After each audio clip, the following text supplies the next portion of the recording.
Nous continuons l'apprentissage sur la navigation avec React et dans ce chapitre, nous allons parler de la navigation programmée.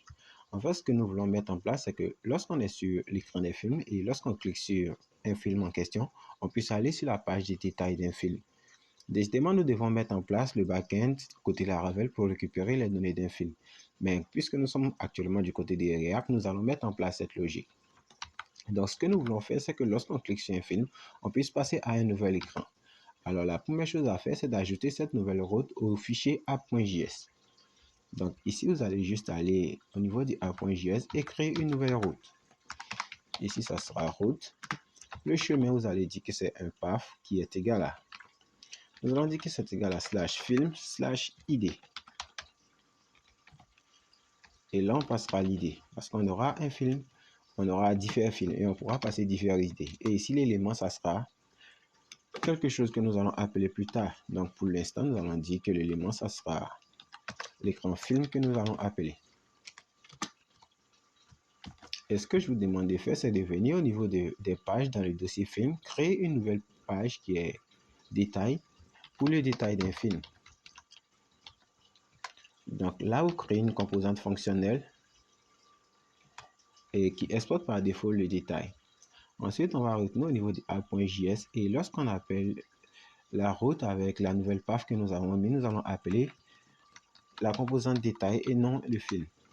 Et n'oubliez pas de l'importer tout en haut pour que vous ayez, pour ne pas avoir d'erreur. Donc dans notre cas, on a importé détail tout en haut. Ok, la prochaine étape à faire, c'est d'aller sur l'écran film et la première chose à faire, c'est d'importer une bibliothèque.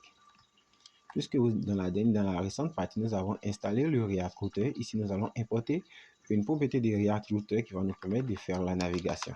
Donc ici, on va la définir. On dit que c'est une variable navigate qui sera égale à useNavigate. Et ce useNavigate, nous devons le fermer avec des points d'interrogation, avec une parenthèse ouvrante et fermante. Et tout là-haut, elle est importée depuis React Router DOM.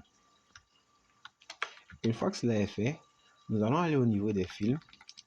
Là où nous faisons le rendu à l'intérieur de la map, nous allons créer ici une méthode onClick. Et cette méthode onClick va retourner le navigate que nous avons défini là-haut. Et ici, l'écran.